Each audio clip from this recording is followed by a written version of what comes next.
여러분 안녕하세요. 쉐마 성경 강좌 김상태 목사입니다. 지난 시간까지 우리는 출애굽기를 함께 살펴보았습니다. 하나님께서 애굽에서 종살이하던 이스라엘을 구원하셨습니다. 홍해를 가르시고 광야에서 만나와 물을 주시고 시내산에서 언약을 맺으셨습니다. 그리고 출애굽기 마지막 장면에서 성막이 완성됩니다. 그런데 출애굽기의 마지막을 자세히 보면 뜻밖의 장면이 나옵니다. 하나님의 영광이 성막에 충만했기 때문에 모세조차 그 안에 들어갈 수 없었습니다. 성막은 완성되었습니다. 하나님께서 백성 가운데 임재하셨습니다. 그런데 죄인인 인간이 그 거룩하신 하나님께 함부로 가까이 갈 수는 없습니다. 바로 여기에서 레위기가 시작됩니다. 레위기의 첫 말씀은 여호와께서 회막에서 모세를 부르시고 입니다. 거룩하신 하나님께서 먼저 모세를 부르시고 죄인이 하나님께 가까이 나아갈 수 있는 길을 친히 가르쳐 주십니다.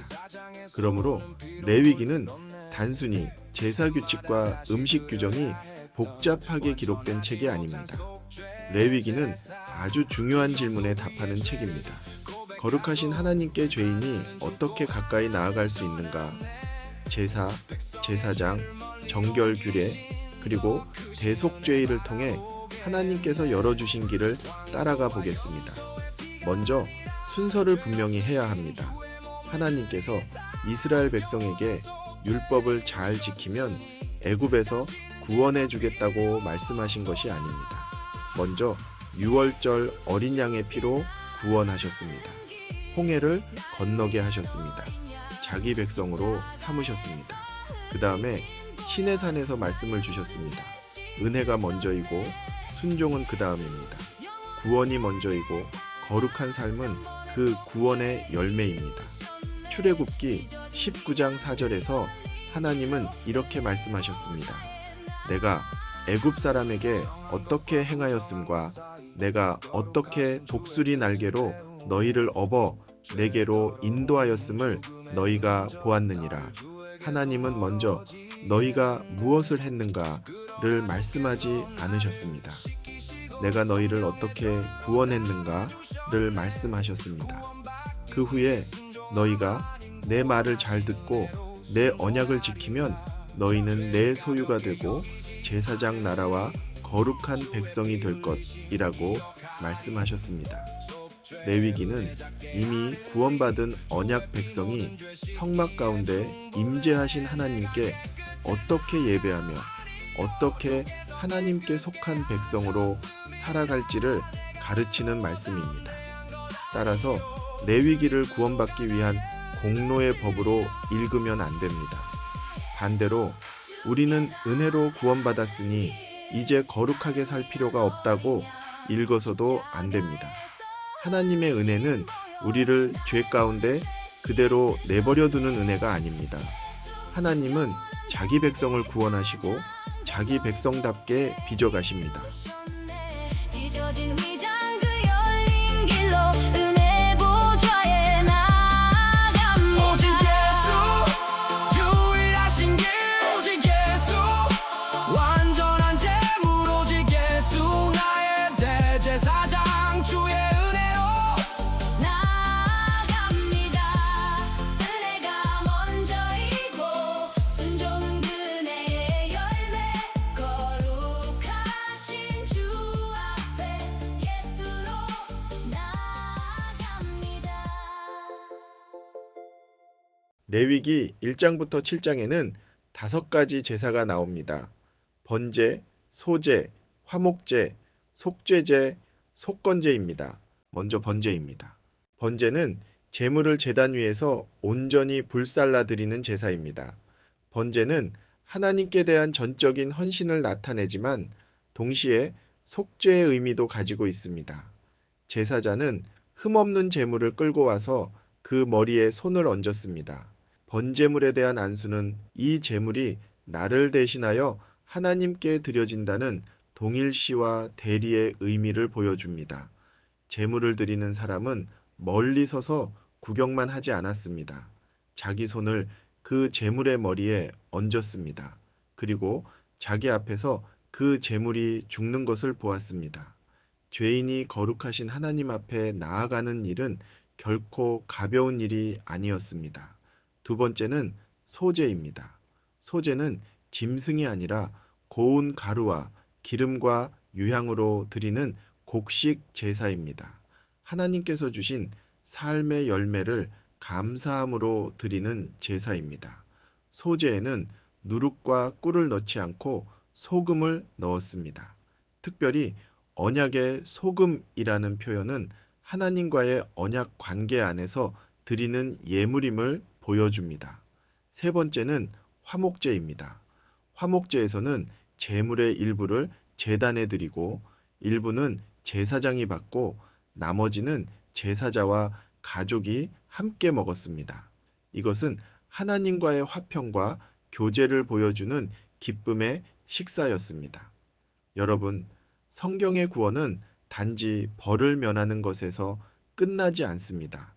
하나님과 화목하고 하나님 앞에서 교제의 기쁨을 누리는 데까지 나아갑니다. 로마서 5장 1절은 우리가 믿음으로 의롭다 하심을 받았으므로 하나님과 화평을 누린다고 말씀합니다. 네 번째는 속죄제입니다. 우리말로 속죄제라고 번역하지만 죄를 처리하는 것뿐 아니라 죄로 더럽혀진 성소와 공동체를 정결하게 하는 의미도 있습니다. 제사장이나 온 회중, 지도자나 평민 등 죄를 범한 사람의 위치에 따라 제물과 절차가 달랐습니다. 이것은 죄가 개인에게만 머물지 않고 공동체와 예배를 더럽힌다는 사실을 보여줍니다. 다섯 번째는 속건제입니다. 속건제는 하나님의 성물이나 이웃의 재산에 손해를 입힌 경우와 관계가 깊습니다. 제사만 드리고 끝나는 것이 아니라 손해를 갚고 5분의 1을 더하여 배상해야 했습니다. 이것은 대단히 중요합니다. 하나님께 용서를 구한다면서 피해를 입은 이웃에게 아무런 책임도 지지 않는 것은 성경적 회개가 아닙니다. 참된 회개는 가능한 범위에서 잘못을 바로잡고 손해를 회복하려는 열매를 동반합니다. 물론 배상이 죄사함을 사는 값은 아닙니다. 죄사함은 하나님의 은혜입니다. 그러나 은혜를 받은 사람은 자기 잘못에 대한 책임을 외면하지 않습니다.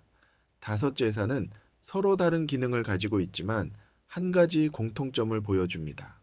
죄인이 자기 마음대로 하나님께 나아갈 수 없다는 것입니다. 하나님께서 길을 정하시고 하나님께서 재물을 허락하시고 하나님께서 속죄의 방편을 주셨습니다.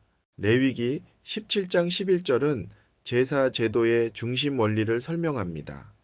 육체의 생명은 피에 있음이라.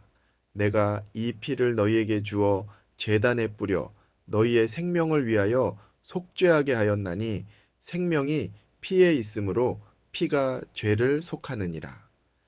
여기서 가장 먼저 보아야 할 말은 내가 이 피를 너희에게 주었다는 말씀입니다. 사람이 하나님을 달래기 위해 제사를 발명한 것이 아닙니다. 하나님께서 죄인을 살리시기 위해 속죄의 방편을 주셨습니다. 속죄도 하나님의 은혜입니다. 죄의 삭은 사망입니다. 죄는 말 몇 마디로 대충 덮어버릴 수 있는 가벼운 문제가 아닙니다. 생명이 생명을 대신해야 했습니다. 그러나 동시에 분명히 해야 합니다. 황소와 염소의 피 자체가 인간의 죄책을 영원히 제거한 것은 아닙니다. 히브리서 10장 4절은 황소와 염소의 피가 능히 죄를 없이 하지 못함이라고 말씀합니다. 그러면 구약의 제사는 아무 의미가 없었습니까? 그렇지 않습니다. 하나님께서 정하신 언약적 속죄의 방편이었고 장차 오실 그리스도를 바라보게 하는 모형이었습니다. 구약의 성도들이 받은 죄사함도 궁극적으로는 예수 그리스도께서 이루실 완전한 속죄에 근거합니다. 마치 약속어음이 장차 지급될 확실한 값을 바라보는 것처럼 구약의 제사는 장차 역사 속에서 이루어질 그리스도의 희생을 바라보았습니다. 그러나 그리스도의 십자가는 약속이나 그림자가 아닙니다. 실체이며 완성입니다. 세례 요한은 예수님을 보고 외쳤습니다. 보라, 세상 죄를 지고 가는 하나님의 어린 양이로다. 레위기에 수많은 제물이 바라보던 분이 바로 예수 그리스도입니다. 레위기 8장과 9장에는 아론과 그 아들들의 제사장 위임식이 나옵니다. 그들은 씻음을 받고 제사장의 옷을 입고 기름 부음을 받고 피를 바르는 절차를 거쳤습니다. 제사장직은 사람이 스스로 선택하는 명예직이 아니었습니다. 하나님께서 부르시고 세우시는 직분이었습니다. 위임식이 끝나고 아론이 첫 제사를 드렸을 때 여호와의 영광이 온 백성에게 나타났습니다. 불이 여호와 앞에서 나와 제단 위에 번제물을 살랐습니다. 백성은 소리를 지르며 엎드렸습니다. 그런데 바로 다음 장인 레위기 10장에서 충격적인 사건이 일어납니다. 아론의 두 아들 나답과 아비후가 여호와께서 명령하지 않으신 다른 불을 드렸고 불이 여호와 앞에서 나와 그들을 삼켰습니다. 조금 전에는 불이 제물을 삼켰습니다. 이제는 불이 제사장을 삼켰습니다. 하나님께서 받으시는 제사와 하나님께서 심판하시는 거짓 예배가 선명하게 대조됩니다. 이 사건 직후에 제사장이 회막에 들어갈 때 포도주와 독주를 마시지 말라는 명령이 나옵니다. 그래서 나답과 아비후가 술에 취했을 가능성을 제기하는 해석도 있습니다.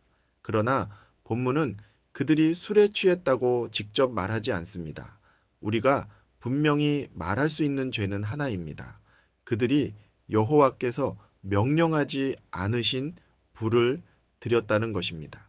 모세는 이렇게 말합니다. 여호와께서 말씀하시기를 나는 나를 가까이 하는 자 중에서 내 거룩함을 나타내겠고 온 백성 앞에서 내 영광을 나타내리라 하셨느니라. 여러분, 열심이 있다고 모든 예배가 바른 예배가 되는 것은 아닙니다. 감동이 크다고 반드시 하나님이 받으신 예배라는 뜻도 아닙니다. 하나님은 자신의 말씀에 따라 예배 받으셔야 합니다. 그러나 이 사건을 가지고 성경이 말하지 않는 모든 현대적 형식을 함부로 정죄해서도 안 됩니다. 핵심은 우리의 취향을 하나님의 명령보다 앞세우지 않는 것입니다. 예배의 주인은 우리가 아니라 하나님이십니다. 또한 아론의 제사장직에는 분명한 한계가 있었습니다. 제사장 자신도 죄인이었습니다. 대속죄일에는 대제사장이 먼저 자기와 자기 집을 위하여 속죄한 뒤 백성을 위해 속죄해야 했습니다. 제사장도 죽었고 다음 세대가 그 직분을 이어받아야 했습니다. 그러므로 레위기의 제사장 제도는 더 나은 제사장을 기다리게 합니다. 히브리서는 예수님을 죄가 없으시고 죽지 않으시며 영원히 계시는 대제사장이라고 증언합니다. 예수님은 다른 제물을 가지고 들어가신 것이 아니라 자기 몸을 단번에 드리셨습니다. 레위기 11장부터 15장에는 음식, 출산, 피부질환, 집과 의복의 이상과 신체 유출에 관한 정결 규례가 나옵니다. 이 부분에서 많은 오해가 생깁니다. 먼저 부정하다는 말이 언제나 도덕적으로 죄를 지었다는 뜻은 아닙니다. 아이를 낳은 여인이 죄인이 되었다는 뜻이 아닙니다. 월경이나 정상적인 신체 현상이 개인의 도덕적 잘못이라는 뜻도 아닙니다. 피부 질환이 있는 사람이 다른 사람보다 더 악한 죄인이라는 뜻도 아닙니다. 레위기에서 정함과 부정함은 거룩하신 하나님께 가까이 나아갈 수 있는 의식적 상태와 관련됩니다. 출산과 유출, 피부의 손상과 시체 접촉 등은 타락한 세상 안에 있는 인간의 연약함과 죽음의 흔적을 상징적으로 드러냅니다. 하나님은 생명의 하나님이시며 온전하고 거룩하십니다. 또한 전통적으로 나병이라고 번역된 말은 오늘날의 한센병만을 가리키지 않습니다. 같은 표현이 옷과 집에도 사용됩니다. 그러므로 다양한 피부 이상과 곰팡이성 오염까지 포함하는 넓은 개념으로 이해해야 합니다. 이 규례들에 위생적 유익이 있었을 수 있습니다. 그러나 정결법의 중심을 현대의 보건 지침으로만 설명하면 본문의 신학적 의미를 놓칩니다. 핵심은 거룩과 부정, 생명과 죽음, 성소의 가까이함과 멀어짐을 몸으로 배우게 하는 언약적 교육입니다. 그렇다면 오늘도 돼지고기를 먹으면 의식적으로 부정해집니까? 그렇지 않습니다. 레위기의 음식법은 구원받은 이스라엘을 다른 민족과 구별하고 거룩과 부정을 일상의 식탁에서 가르치던 의식법이었습니다. 이 법은 그리스도 안에서 목적을 이루었으므로 더 이상 신약 성도를 구속하는 언약적 의무로 남아있지 않습니다. 사도행전 10장의 환상도 주의해서 이해해야 합니다. 이 환상의 직접적인 핵심은 단순히 어떤 음식을 먹어도 된다는 데 있지 않습니다. 베드로 자신이 설명한 것처럼 하나님께서 깨끗하게 하신 이방인을 부정한 사람처럼 여기지 말고 그들에게도 복음을 전하라는 말씀입니다. 그러나 하나님께서 부정한 음식의 환상을 사용하신 것은 음식의 구별과 유대인 이방인의 경계가 서로 연결되어 있었기 때문입니다. 그리스도 안에서 음식의 의식적 장벽과 민족의 장벽이 함께 무너진 것입니다. 그렇다고 우리가 먹을거리를 아무런 분별 없이 선택해도 된다는 뜻은 아닙니다. 돼지고기를 포함한 붉은 고기나 가공육을 지나치게 많이 먹는 것이 건강에 좋지 않을 수 있고 개인의 질환과 체질에 따라 어떤 음식을 피하는 것이 지혜로울 수 있습니다. 그러나 이것은 레위기의 부정한 음식 규례가 오늘도 그대로 적용되기 때문이 아니라 하나님께서 주신 몸을 잘 돌보아야 한다는 청지기적 책임 때문입니다. 어떤 성도가 건강과 양심을 위해 돼지고기를 먹지 않는다면 그 선택을 존중해야 합니다. 반대로 감사함으로 적절히 먹는 성도를 부정하다고 판단해서도 안 됩니다. 음식은 우리를 하나님 앞에서 의롭게도 부정하게도 만들지 못합니다. 우리의 참된 정결은 오직 그리스도의 피에서 옵니다. 그러므로 신약 성도의 식탁에는 두 가지가 함께 있어야 합니다. 그리스도께서 주신 자유와 그 자유를 지혜롭게 사용하는 절제입니다. 우리는 음식 규정을 지켜 구원받는 것이 아니라 이미 구원받은 사람으로서 먹고 마시는 일에서도 하나님의 영광을 구하며 살아갑니다. 레위기 16장은 레위기 전반부의 중심입니다. 대속죄일은 1년에 한 번 대제사장이 지성소에 들어가는 날입니다. 대제사장은 화려한 옷을 벗고 세마포 옷을 입었습니다. 먼저 자기 죄를 위한 숫송아지를 드렸습니다. 향의 연기로 속죄소를 가리고 피를 가지고 지성소에 들어갔습니다. 이것은 대제사장이라고 해도 자기 의로 하나님 앞에 설 수 없다는 사실을 보여줍니다. 백성을 위해서는 2마리의 염소가 사용되었습니다. 한 염소는 속죄제로 죽임을 당했고 그 피가 성소를 정결하게 하는데 사용되었습니다. 다른 염소의 머리에는 대제사장이 2손을 얹고 이스라엘 자손의 모든 죄를 자백했습니다. 그리고 그 염소를 광야로 내보냈습니다. 아사셀이라는 명칭의 정확한 뜻에는 여러 견해가 있습니다. 그러나 의식이 보여주는 중심 뜻은 분명합니다. 한 염소는 죄의 값이 죽음으로 처리되어야 함을 보여줍니다. 다른 염소는 백성의 죄가 그들에게서 제거되어 진 밖으로 멀리 옮겨졌음을 보여줍니다. 속죄는 죄를 모른 척하는 것이 아닙니다. 죄의 값을 처리하는 것입니다. 그리고 용서는 죄인을 계속 죄 아래 붙잡아 두는 것이 아닙니다. 그 죄를 멀리 옮기는 것입니다. 그러나 대속죄일은 해마다 반복되어야 했습니다. 반복된다는 사실 자체가 아직 완전하지 않다는 증거였습니다. 예수 그리스도께서는 염소와 송아지의 피가 아니라 자기 피로 단번에 영원한 속죄를 이루셨습니다. 성전 휘장이 위에서 아래로 찢어졌고 그리스도의 피를 의지하는 사람은 은혜의 보좌 앞에 담대히 나아갈 수 있게 되었습니다. 오늘 내용을 정리하겠습니다. 출애굽기 마지막에서 모세조차 성막에 들어갈 수 없었습니다.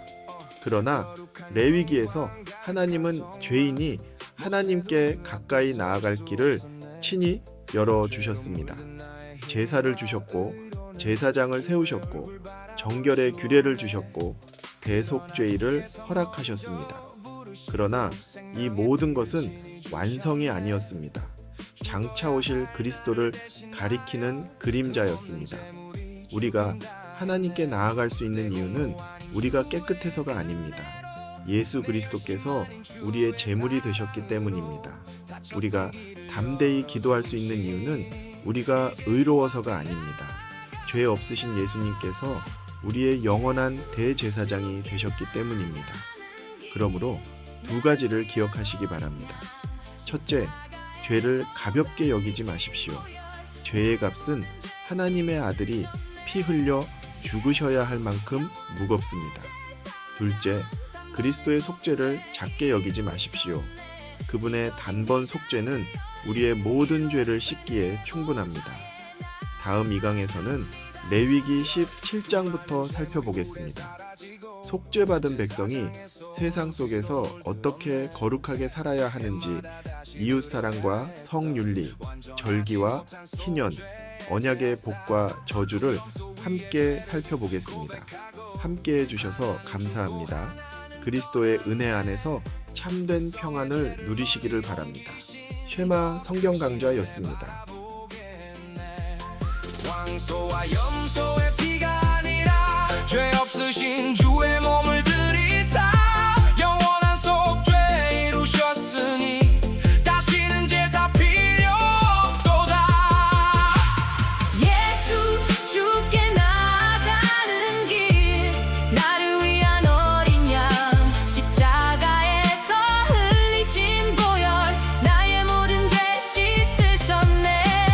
예수 영원한 대제사장 단번에 속죄 이루셨네. 찢어진 휘장 그 열린 길로 은혜 보좌에 나아갑니다. 정한 것과 부정한 것 사이 거룩하신 주의 뜻을 배우네. 죄 더러움 죽음의 흔적 나를 주에게서 멀어지게 했네. 그러나 주께서 나를 씻기시고 성령의 전으로 삼아주셨네. 구원받기 위해 순종함 아닌 구원하신 은혜로 순종하리라. 죄를 가볍게 여기지 않으리. 주의 피 흘리심 기억하리. 속죄의 은혜 작게 안으리. 주의 피 모든 죄 씻기에 충분해. 내가